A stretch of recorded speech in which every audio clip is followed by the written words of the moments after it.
And how about that? We're live. Why are you like? Why are you like? This guy is a horrible human being. So what's about to happen is for all you Donkey's Den podcast listeners, we're about to go to Patreon, and the only way you're gonna be able to watch this podcast is on Patreon. Oh, So shit. from now on, you need to subscribe and pay the $4.99 to go to Patreon. $4.99, so you can actually watch it instead of just listening. And now for your real host, Nico, all the way from Atlanta. Where's our mics? You don't need them. We don't need them. Don't even need them. We don't need them. I love this. Hey, live in living color. Let's go. Y'all Hey, are all my the drink. way live. There we go. You got your drink. I don't have my drink. Whose fault is that? Can I have? Oh, you mother. I need a drink. Nico. Welcome to the Donkey Den. Nice. Over here, we back in process. Hey, look. You know what's? I love this place. Look. They always treat us well. Yeah. They always show us hospitality. What do you know? I've been drinking for a little bit. You just got I here. just got it. You just got here. I've been drinking since about 7. And what time is it? It's a ridiculous time, but it's okay. 45. It's all right. But hey, we're having a good time. Yeah. I'm having a good time. I don't know. Our producer feel like he want to say something. Nope. No. He's happy. Like, this is a weird thing. I don't have anything to hold. It's like this. I like it. How are you? How are you? Good. It was a busy week. Oh my God. You know. You wait. No. You know what I find fascinating about football. Oh, please. Is there really isn't an off season anymore? No, there's not. There's no such thing. We go from the Super Bowl. Yeah. Right. Okay. Right to talent evaluation, early talent evaluations of the draft, the draft combine, which has become its own little festival. Yeah. Right. And then free agency knocks in 2 weeks later. You just kind of run with it. And you just kind of run with it, right? And you're sitting there like, oh man, there's never really a break anymore. It's like there's always just stuff to talk about, and right? The Bears was loud. I mean, it was loud in this free agency. Well, look, they threatened it for months now, right? They had the cap space, right? Third most available cap space in the NFL.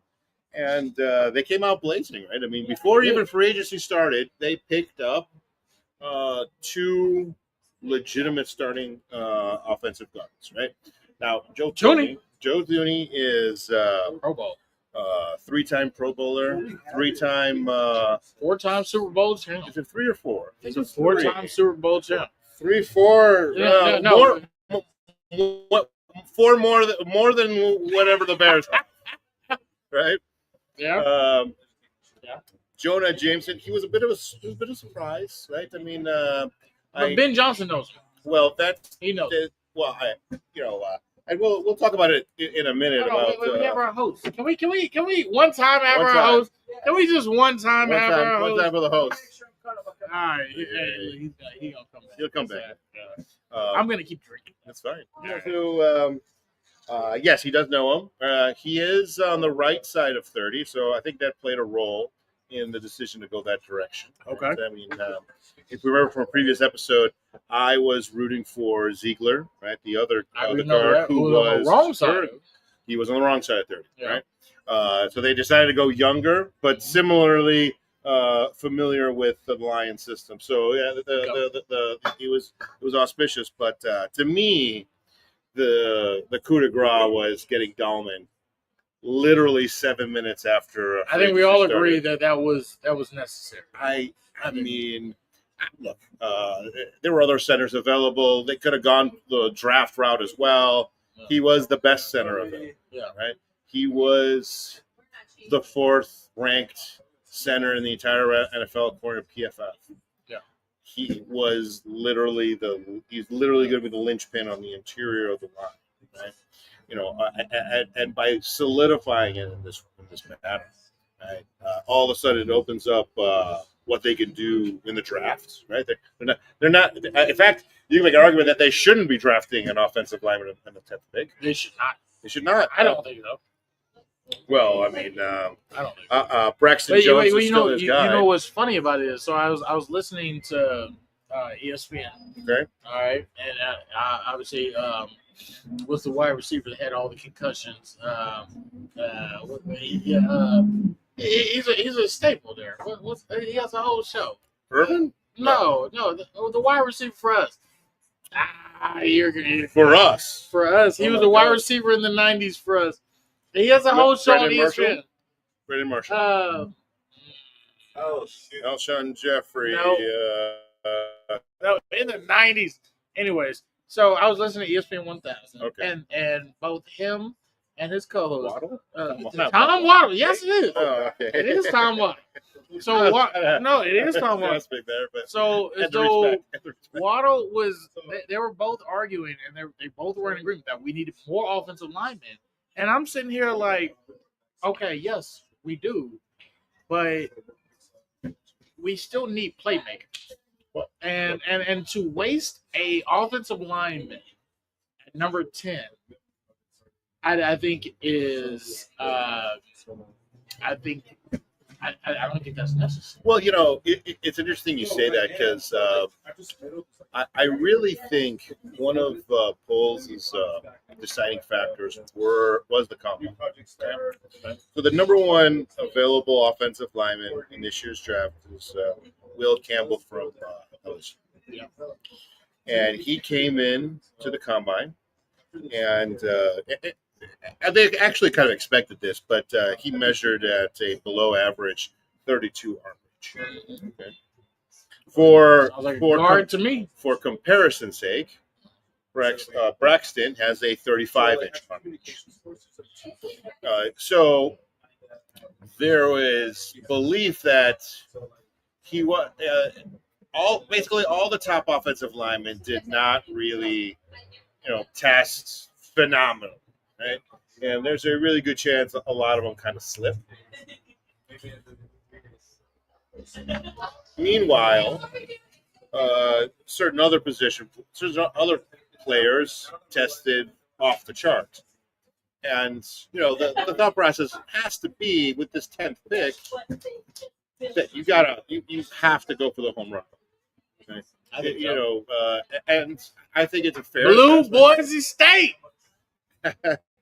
Well, that rumor started over a month ago. Yeah. And now it's really caught fire, right? Because look, everyone and their mother thought position of need was going to be offensive line, and there are first round grade offensive linemen there. They're just not, they're just not number one, number two, number three top picks. Genti would probably be a top 5 pick under normal circumstances. Now, there's a chance he might still get taken in the top 10 for the Bears. But regardless, if we remember the Detroit Lions, they made a controversial top. He was actually the 12th pick, but they went running back in the first round. Jamar Gibbs. And everyone thought that was a waste, but no one thought it was a waste when they saw how much offense he was generating for that team last year. So I really think Genti was, coupled with the fact that Genti tested so well at the combine,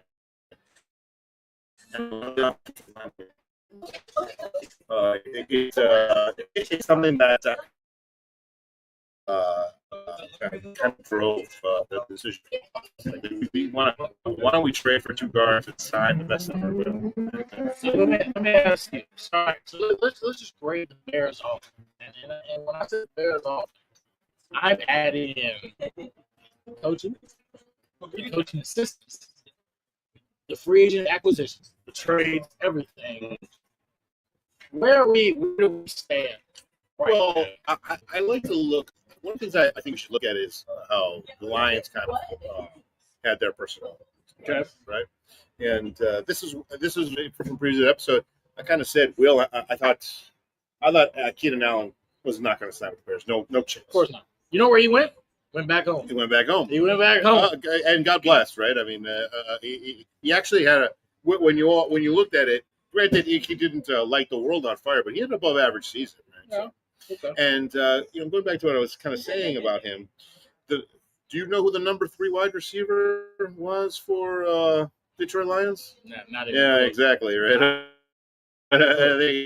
Not a clue. He actually, the number 3 wide receiver had less than 20 catches last year. Right. They were top heavy with their 1 and 2 receiver and the number 1 tight end. Right. Okay. And in fact, you saw it with the other under the radar signing with the new backup tight end, a guy who has 25 catches in his entire career. But the backup tight end in Detroit, he just has to block. He doesn't have to catch passes. Right? Now they built that. Remember, they built that offense with a solid offensive line and a double running back attack. Yeah. Right. Yeah. That's why I think I don't see any scenario where running back is not addressed in the first round. I think so. I think that's the only thing. Here's the thing. I think the fact that you addressed your defensive line, you addressed your offensive line. Correct. Where else can you go here? But the best player available, and at number 10, the best player available has to be Ashton Jenkins. Like it is what it is. The Boise State Bullet. According to PFF, he's the 4th ranked player on the board. Boise State he's not going to get drafted 4th overall, although you never know. The only thing I get concerned about is they put such a flaming target that Jette was going to be the pick. That there's someone in the 17-18 range that really wants him, that all of a sudden they know they got to jump the Bears. It is the thing. I would give that credence a year or 2 ago. I don't think Ben Johnson allows that to happen anymore. You know what I actually do predict? I actually predict that they're going to jump up from 10 to 8 or 9, cash in their 4th round this year, and pick up Chauncey. I think that's who they're going after. Yes. I think Ben Johnson. They know they're safe all the way up to 7. Ben Johnson. No one is going to take a running back in the top 7 picks. No chance. 8 or 9, they might be open for business, right? And falling back and getting a rush. Well, they just spent $50 million on a defensive end from the Colts, and they have two 4th-round picks. They right now have 5 defensive ends signed on the dotted line. 2 of them draft picks, and one of them two of them one of them signed for $80 million, the other one signed for $50. I'm not saying they're not going to draft another defensive line. They probably will, but unless they're so positive of the board that there's no way Giante's going to get out of. I mean, he won't get tagged. There's no way someone's going to take him in the top 15.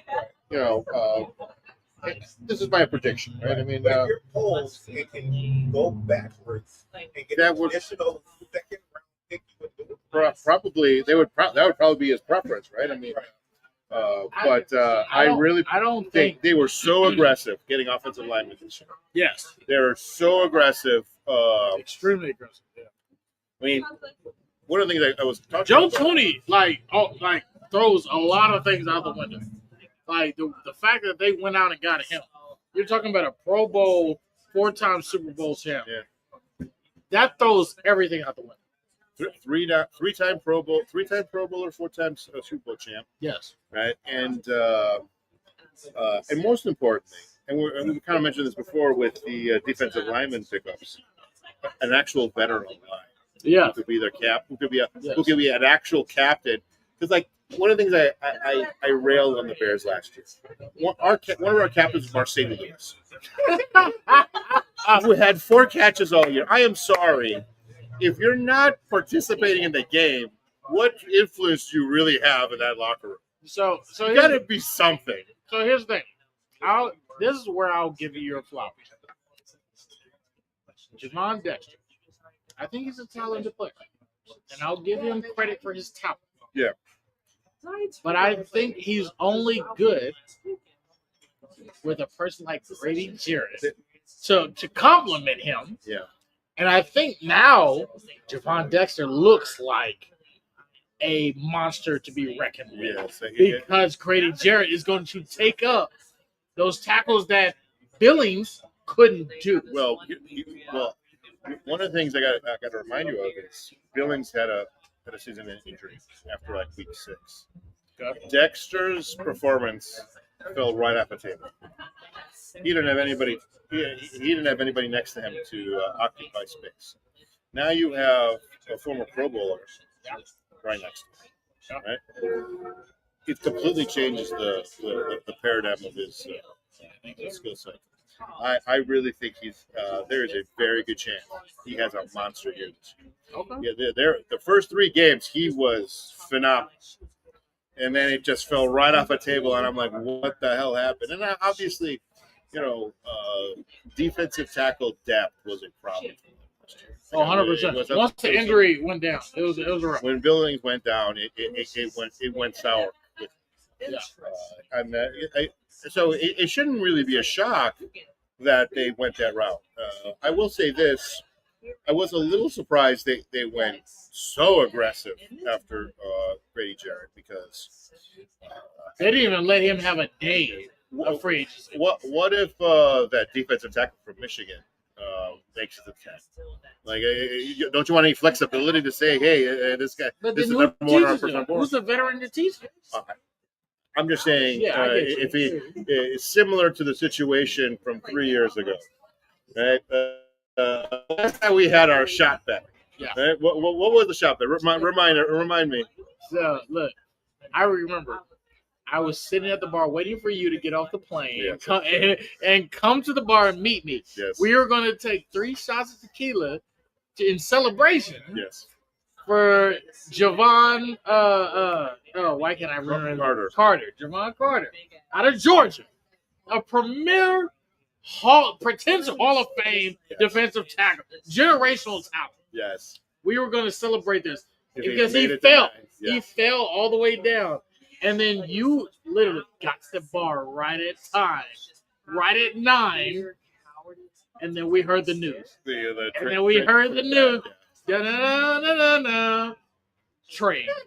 The trade. The Bears trading down 1 spot to Philly. And we both were sitting there looking at the bartender. We were looking at the bartender. Like, what? Like, what? And for a while there, I was like, maybe that trade works out. But then I saw Carter play in the Super Bowl, and I'm like, that's all pro. All pro. He truly was who he was supposed to be. Because he was the number 1 overall PFF rank in the entire draft. But wait, he was like that in the entire draft. He was the best draft prospect coming out. It wasn't no quarterback. It was him. And the fact that he fell because of a little accident. All right, maybe not a little accident. 2 people died.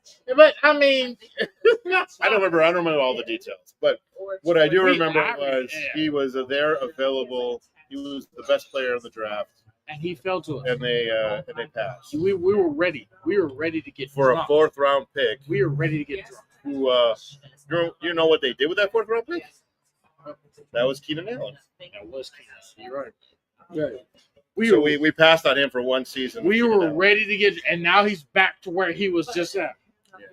Well, look, we can whine about that all day. I think what I'm upset about? Philadelphia's got their own problems. You know what I'm upset about? A fan favorite, Jack Sanborn. You know where the fuck he went? Look, I'm sorry. You know where he went? No. So he went here. He went to the Dallas Cowboys. Look, Jack Sanborn was a fan favorite. That's nice. He also was an undrafted free agent. Okay, right? But he's from Chicago. He was a hometown hero. I get that. He was a hometown hero. And he came here. He came here. But we do have a new defensive coordinator in town. Oh, my God. And he was gun ho to make sure there was athleticism available at the linebacker position. I mean, I actually predict a linebacker is going to be drafted at some point. Wait, you know what's funny about the Cowboys? So I have some Cowboys friends. And I'm I pretty don't sure know you what do they're too. doing, And we've had conversations. All right, so look, they restructured Dak's contract, right? Just keep- They sit on and money. then Sit they on money. restructured CD's contract. Correct. What have they done with that money? Nothing. Look, they've literally done nothing. Well, the theory is they did it to re-sign Micah, Micah. but they have not done it. They've not done it. I don't know what the delay is. They've You not know, done it. I mean, that is the reason why the Bears had the most phenomenal free agency so far. Is they locked down 3 major contracts inside of like 3 hours, and the Dallas Cowboys have had a month to figure out what to do with They've Micah. done nothing with it. And here's the thing, you know who? There actually is a reason he hasn't signed, right? Because he saw the contract that Cleveland just gave their talisman defensive end. Remind me his name. Who we don't? Cleveland just gave a gave a $40 million per year contract to their defensive end. Oh, Myles Garrett. Myles Garrett, thank you. So now Micah's like, oh, well, if he's worth 40, I'm worth 38. But they have the money to give it to him. Give it to him. They have it. They have no intention of wanting to give him $38 million. So that's the problem. Right? Now they're at an impasse. Right? Their big problem is they keep waiting out the market and they keep getting screwed over because guess what? Whoever signed last year, that same person is going to have more money to sign this year. And remember, I one of the things I think what shouldn't be understated about what the Bears did. There was 2 things.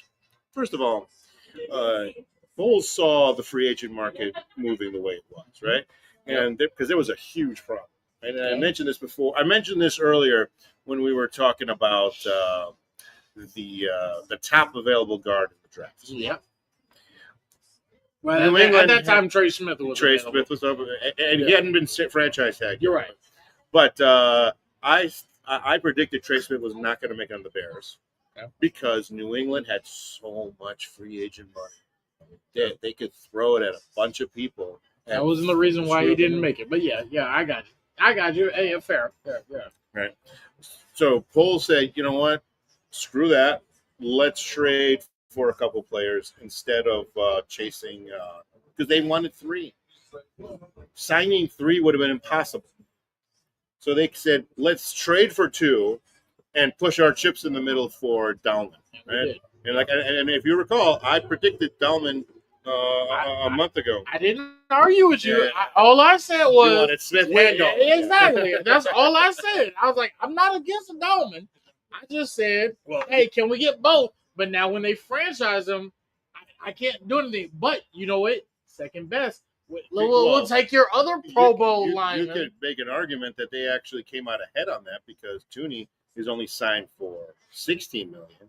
Meanwhile, Trey Smith, he still hasn't signed either. He's going to sign for 23, 24, 25. Yeah, exactly. So we got the guy who has a better pedigree, more experience. So I was pretty close, right? So let me ask you, who's better off? If you were a Cowboys fan, or are you a Colts fan? Or if you're a Colts fan, now, how do you feel about Daniel Jones or Anthony Richardson? I don't know what they're thinking. What's the thing is, Anthony Richardson was taken 4th overall. Okay. Good. He had started 9 games in college. They knew that when they drafted him. Yeah. So, if you know he's a project, why are you mad he's a project? Like, it's absolutely bananas. They should have known it was going to take 3-4 years for him to figure it out. So my question, you got Daniel Jones fighting for a starting spot with Anthony Richardson, I'm sorry. Where are you at? Where are you at? Well, I think Anthony Richardson does keep his job. Do you? I do. Okay. And I think Anthony Richardson's going to have a shit dog game around week 4 or 5. Okay. and Daniel Jones is going to get the job again, and they're going to Daniel Jones. It's going to be a catastrophe. They're Wait, on their way to a 6-win season. Hold on, wait. Can we talk about Daniel Jones real quick? All right. So look, let's rewind back to the New York Giants. Right. Yeah. New York Giants did not want to pay Saquon Barkley because they wanted to pay Daniel Jones. Saquon Barkley then leaves the New York Giants and goes to the Philadelphia Eagles. They pay him what he wants. He wins a Super Bowl. And with an extension this year. With an extension. Yes, I saw that. Daniel Jones gets cut midway through the season for New York last year. Yeah. And now he's on the practice squad for Minnesota. And now he's competing with a job. It's the way I categorized it was Daniel Jones had a really good agent. He goes. Agents are a beautiful thing. Like if you look at the sequence of events, they were both free agents at the same time, and they both had preliminary conversations with the agents. Yeah. Saquon Barkley said, "I want this, this, and this," which was more than what the Giants were willing to give at the time. Whether that was right or wrong, obviously it was wrong, but that's what they believed. Okay. Meanwhile, Daniel Jones' agent said, my guy has had mediocre season after mediocre season. When the Giants made an offer to him, he freaking ran and signed the paper. Okay? Which invariably forced the Giants' hand.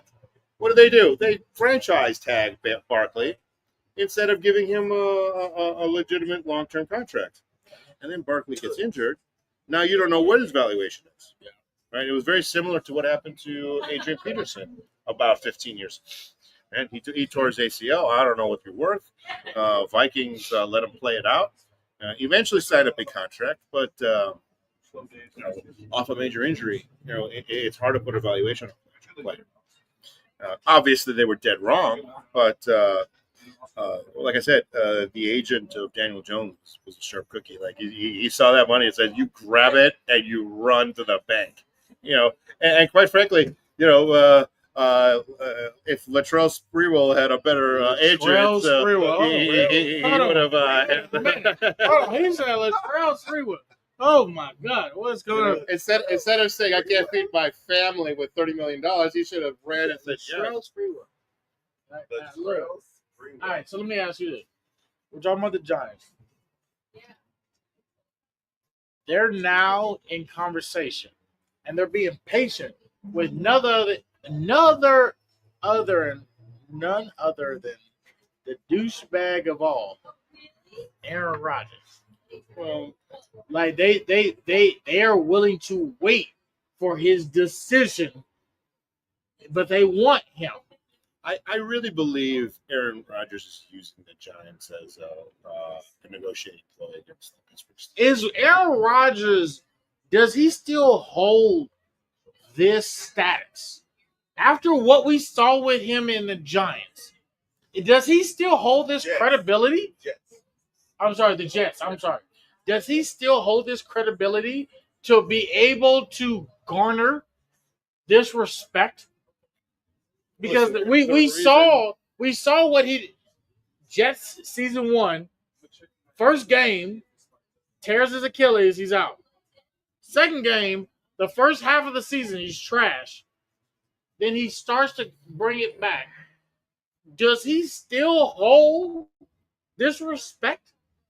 I don't know if it's necessarily respect to Aaron Rodgers, but it is a belief, just a unequivocal belief that the quarterback position is absolutely necessary. Last year, when we watched the draft, what happened? 6 quarterbacks won the first 12 picks. 6, right?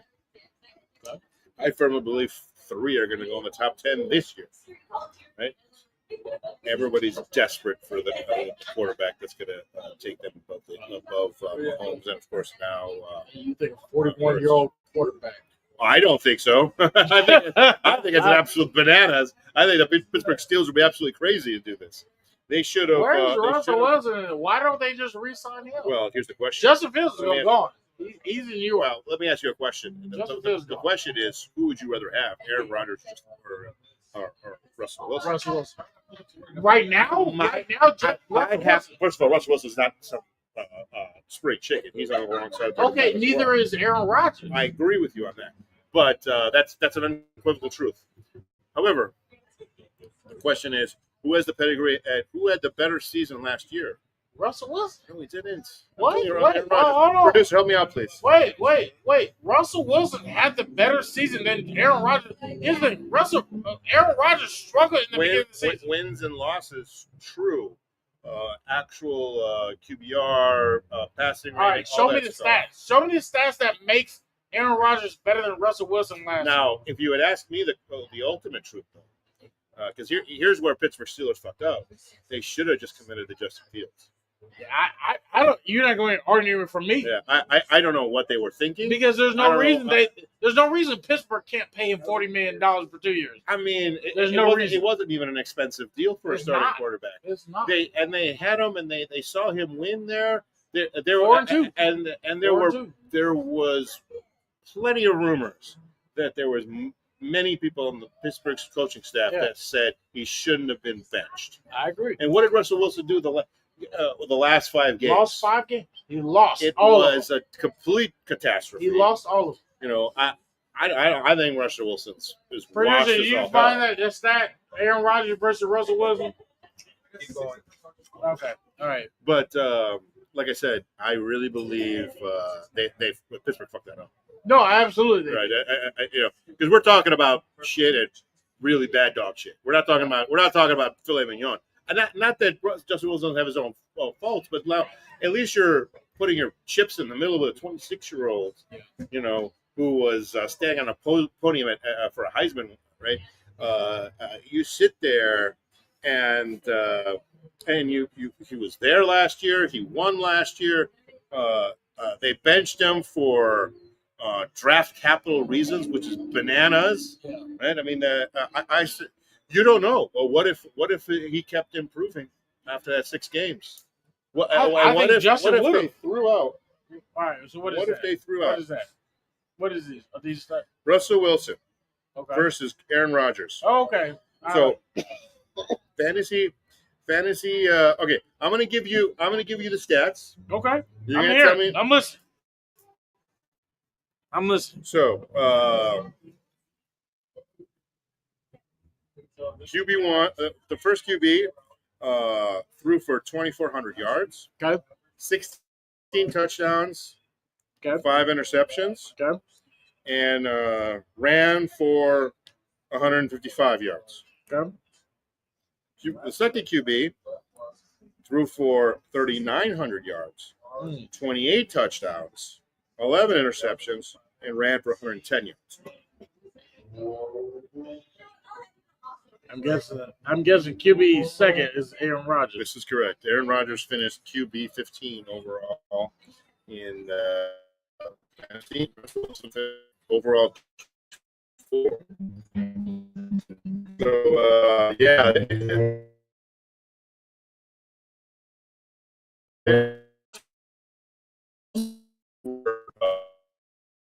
I'm not sitting there saying, thank you, Mr. Producer. I'm not sitting there saying that Aaron Rodgers is the bee's knees and they're going to win a Super Bowl with him on the team. I'm just really saying he's a little better than Russell Wilson. But again, I really believe they fucked that up. They should have went Justin Fields. Well, but that's already done. That's dead in the water. So now you got Russell Wilson. Here's my thing. Russell Wilson knows your system. Why are you starting with a new quarterback? That's not an unfair point. And so, even though those numbers are what they are, fine. I'm not going to dispute that. But Russell Wilson knows your system. He knows you. Yeah. That's all you got. There's no reason to go after Aaron Rodgers. Because Aaron Rodgers doesn't add anything. Aaron Rodgers did that because of the system that he knew. The crazy thing is, Jets got a new coach. Yeah. Aaron Glenn. They don't. And remember, Aaron Glenn had an up close and personal view of Justin Fields last year. Not this last year, the previous year, loved it. when he obliterated the Detroit Lions. Exactly. He Not couldn't once, stop him. twice. He couldn't stop him. The Bears should have beat him on both those games. 100%. Right? Aaron Glenn loves Justin Yeah. Fields. And again, I think they got a really good, solid deal out of it. I think Justin Fields I think Justin Fields will succeed in New York. Honestly, I heard about this on ESPN. This perspective of should they sign Rodgers? Should they sign Russell Wilson? Honestly, they should just bite the bullet and trade draft picks and get a young QB. Maybe this Jackson Dart from Tennessee, because right now they're really picking two older guys to begin with. You're going to redo the whole process next year. What is the point of that, right? You're basically, and their defense is too good. Defense is not going to. The defense is going to win 7 games just by themselves. If me or you were playing you, I think they can do a lot of damage with Justin Fields. I think they can do a lot The of Jets? damage. Yes. Well, I think they could do it. I think Justin Fields is going to be successful. I'll give him this. Do you know who Justin Fields' wide receiver won during? Garrett Wilson. Yes. Garrett Wilson. Justin Fields is about to light it up in New York. Look, he's going to be playing with the best running back he's ever played with. I swear. And Garrett Wilson was his. That was his in Ohio State. So they know each other really well. I think Justin Fields going to light it up in New York. I'm sorry, in New Jersey, wherever they're at. Wherever they're at. They play in New Jersey. They say New Jersey. They play in New Jersey. Yeah. Who cares? Whatever. I think he's going to light it up. I am so excited for him because I think because I think Aaron Glenn played against him so much that he knows his weakness. He knows his strengths and weaknesses. He's coming. Like, I saw what that guy did to us. Like, let me sign it. Let me sign that guy up. Like, give it a roll of dice. Why not? Garrett Wilson, and you're talking about Breece Hall. They're gonna light it up. I don't disagree, right? I mean, and look at one of the put in one more offensive lineman on that team. Like they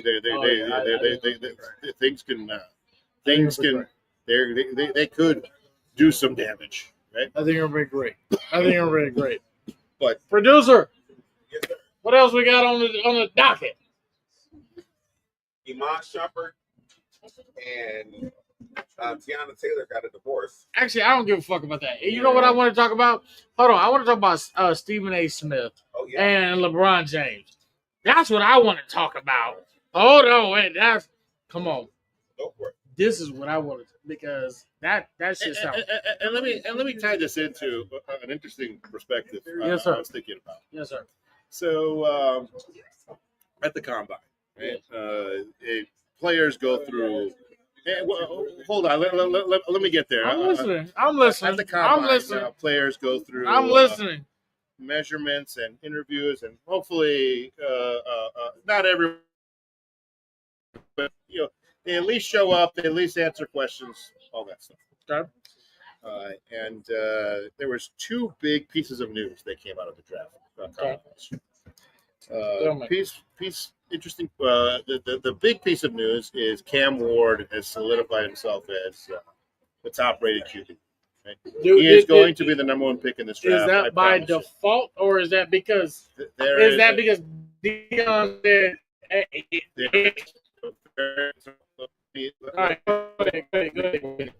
All right, go ahead. General consensus among many different teams is that Shedeur Sanders very aloof an interview with certain teams. I believe that. Just acted like he didn't even want to be there. Yes, I believe that. And of course, direction from his father. So this is where I'm going with this. Okay, all right. Deion Sanders is on record. If you could find this in multiple places, I am going to make sure my son plays at an organization that's not a bunch of morons. Yes. And I'll be honest with you. My favorite quote about this is, someone. It was some podcast with female hosts, and he answered it. Don't tell me the female host that was sleeping to the top. No. I'm just kidding. I'm just kidding. What? Joy Taylor, we ain't talking Oh, about Joy Taylor. This was his answer. That's my child. Yeah. That is my child. Yes. Of course I'm going to be involved. Yes. Hi. You hear that, and on one hand, you sit there and think, that's a lot of audacity to sit there and garner that much helicopter parenting over a grown man. He's an adult. This is Shadur's a an good adult. He's segue. not a child. Hold on. This is a good segment. I like that. Go Okay. ahead. Keep going. Right? But then This is a again, good segue. you know, I like this me and you are both fathers. Yes. That's my child. That's not that's not the easiest I love thing this segue. to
no. We're about to be live. We're about to be live. We're about to be live. We're about to be I live. don't care what he We're has about to to be say. live.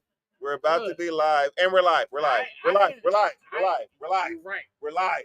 I Shut the am fuck up. We're live. And go. I am restricted. We're live. Restrict from what? We're live. What? Back to sports. Go back to sports. Bro, I am restricted. And we're live. You know. I am restricted, Nico. You know, I'm I'm so restricted. we were Wait, Nico, hold on. talking about Wait. Do you see what I look like? I'm a pretty little light skinned boy. Like so. I usually can go get my way. Let it go. I'm just kidding. All right, what were we talking about? well, before technical difficulties ensued. I made a great segue You talking did. about You Deion, did.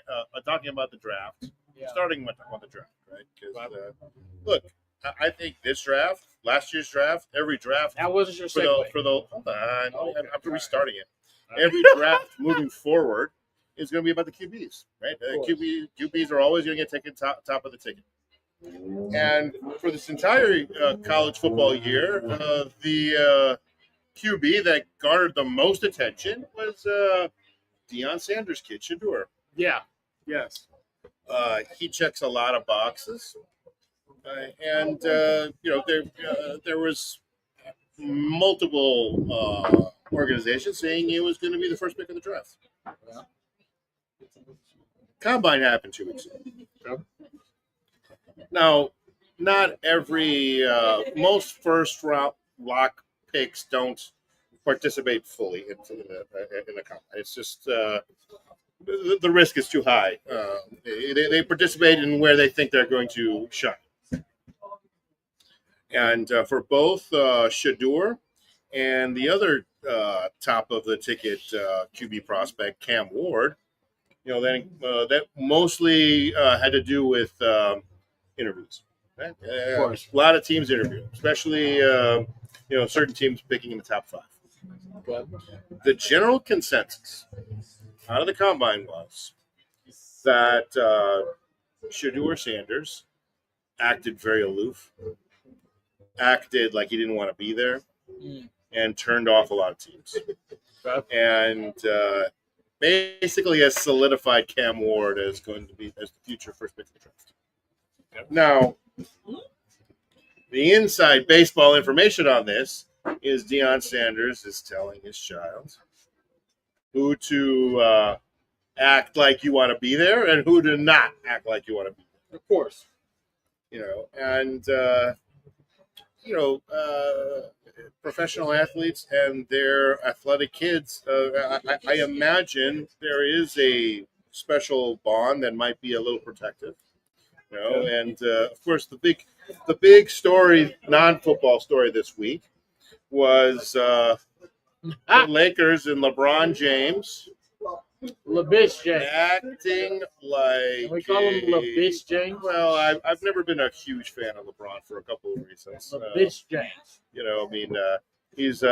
He's always wanted to be considered the greatest of all time, and he never will. And there isn't one major statistical evidence that suggests that he ever will. And all of these ancillary antics and nonsense just highlights these issues. And of course, he went directly to the ESPN broadcaster Stephen A. Smith, a man who he was at least foot and a half taller than, and starts On a Lakers berating him timeout. On a Lakers timeout in the middle of a game, Yes. in complete view of public, Yes. berating him like Stephen A. Smith wasn't doing his job. Yep. Sitting there making the audacious suggestion that the only reason Bronny has a job is because of his dad, which is completely and utterly true. So the question then becomes, how much criticism does LeBron and Deion get for manipulating their children in this particular route? I mean, at the end of the day, LeBron secured a $7 million nest egg salary for his son. A lot of parents would love that opportunity to do that. So I don't think that in itself makes them bad parents. all right, so here's my take. Stephen A. Smith is an ESPN analyst, right? Mm-hmm. His job is to critique professional players. Absolutely. Right? So, LeBron, you got your son drafted unearned. You got your son drafted unearned on the 55th overall pick by the Lakers. You pushed that. You forced that. And the man is averaging 1.3 points a game with 0.3 assists a game and 0.4 rebounds a game. Let's go back to USC. The man averaged less than 2 points a game. Wasn't a starter. Wasn't a starter. He averaged less than 2 points, less than 2 points a game. He averaged less than a assist and less than a rebound. In USC, in college, the man should have never been drafted. You, as who you are, as LeBron, forced the Lakers to draft him. And then you're going to be mad at an analyst for holding you accountable for the draft. Yeah. This is where I have a problem with. I do not disagree with anything you're saying. And so you sit here and you're going to yell at him on the sideline. It's absolutely ridiculous. When, wait. It was funny. Years ago, when he came out of high school, he was playing against the Celtics.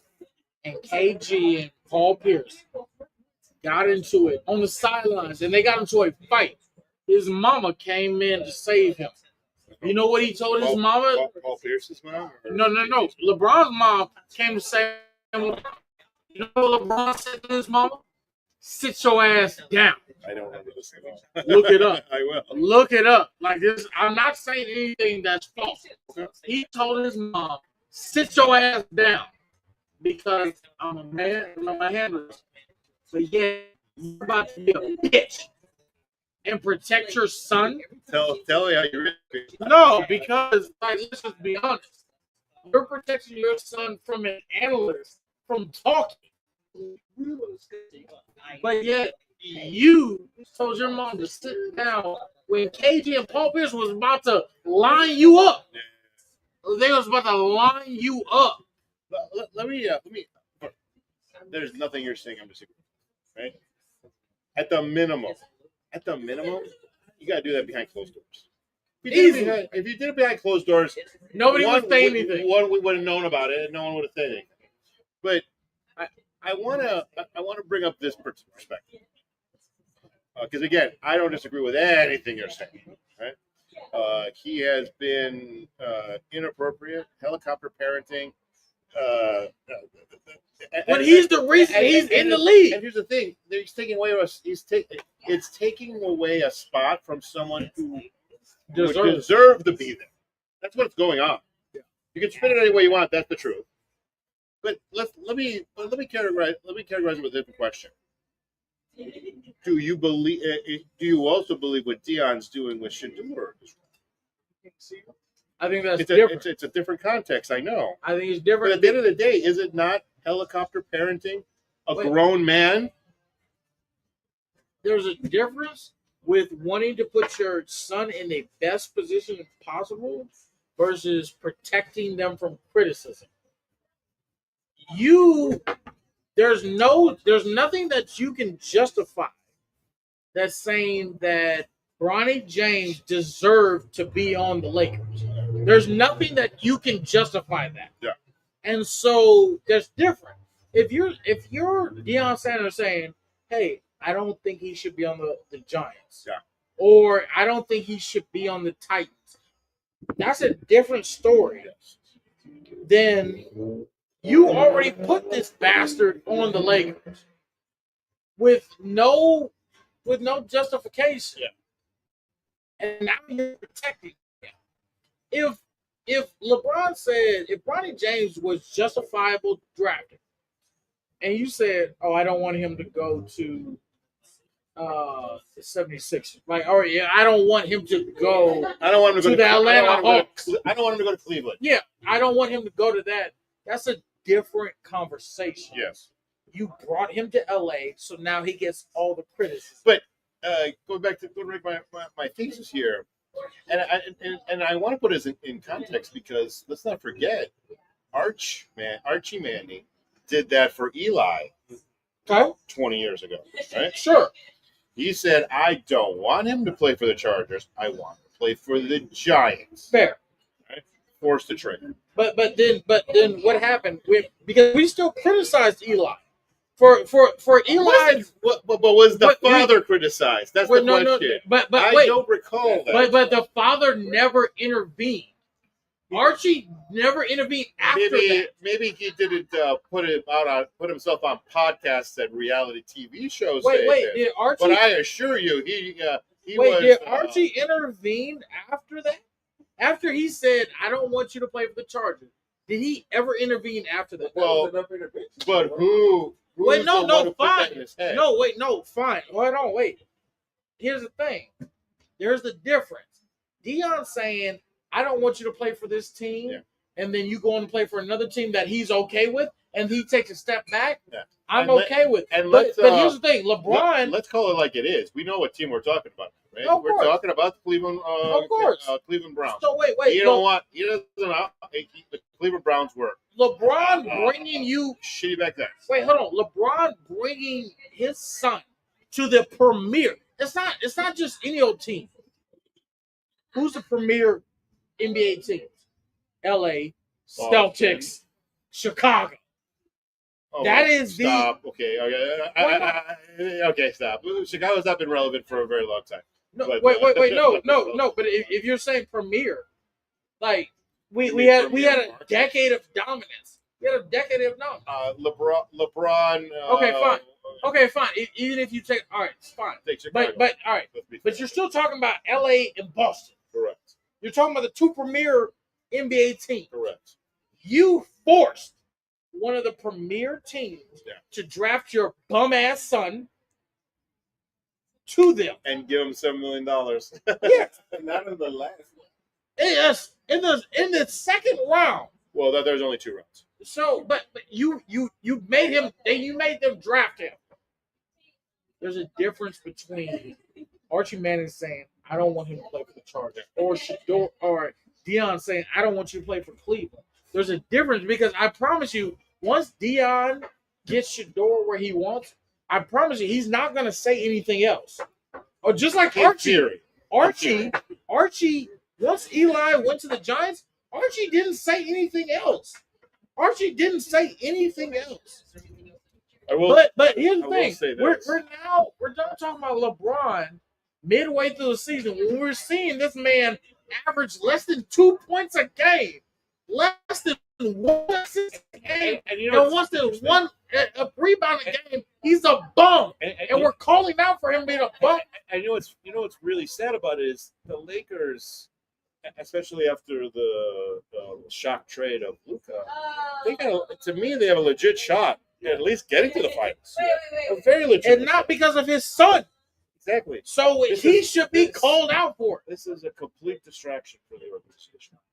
And quite frankly, I'm in shock that this is going on right now.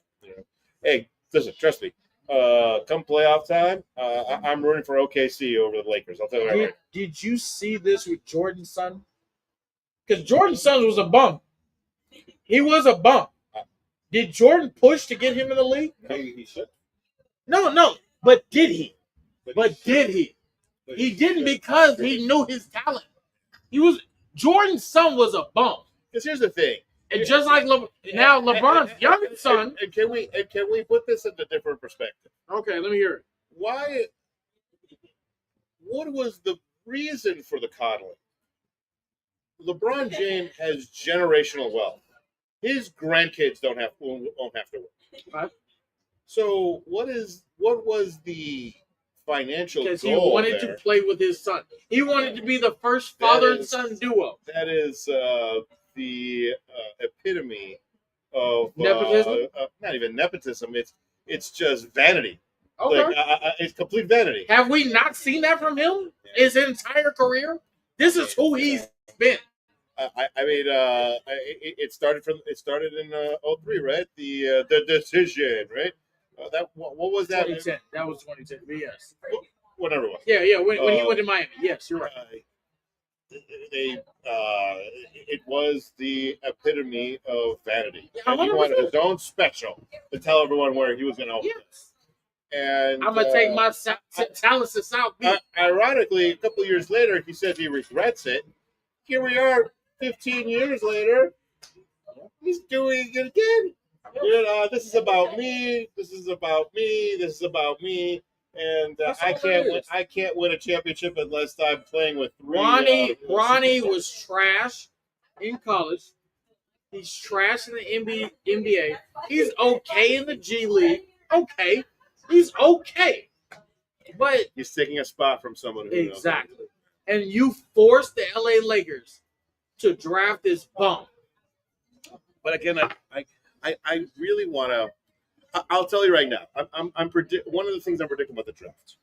Where are we at on time? That are we just going with that?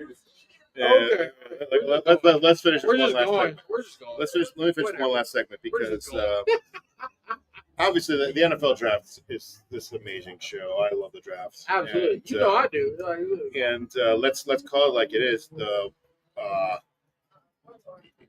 It's the freight train and the news is all going to come to fruition.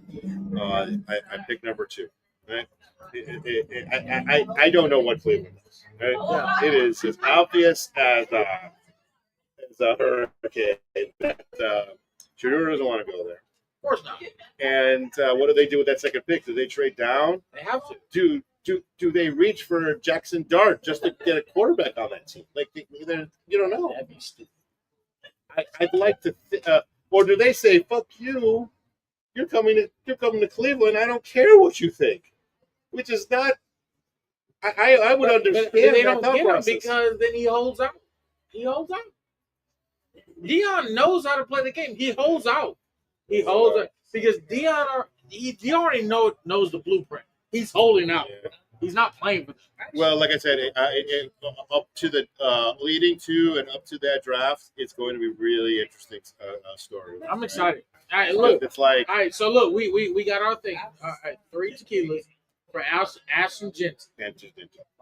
All right. Like I said, I really believe if you look at the Detroit Lions model, build that a solid offensive line, 2 key wide receivers that are already there. Yeah.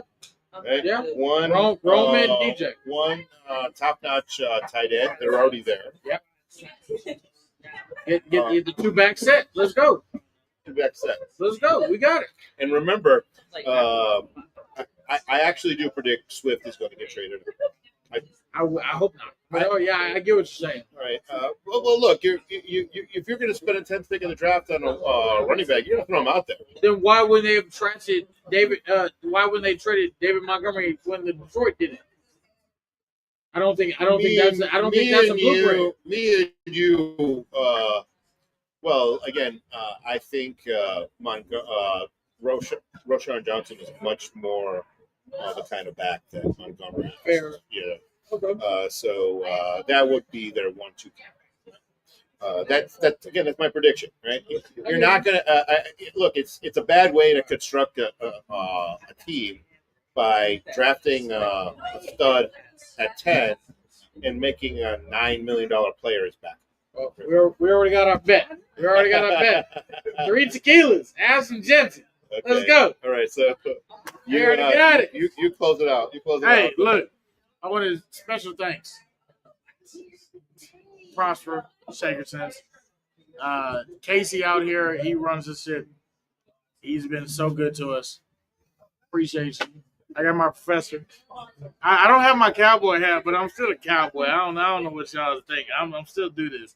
Hey, look, cowboy in here, professor. Appreciate y'all. Tune in every week. We got it. There you are. I'm about to get drunk. Let's go. I like the about to get drunk. Let's I'm go. about to get drunk. Okay. I'm About about to to get get drunk. drunk. I'm about to get drunk. Shut up. Good show, guys. That was live? It's always live. Live and living color. Live and living color. Content, though, right? That was very I good. forgot about the LeBron James thing and.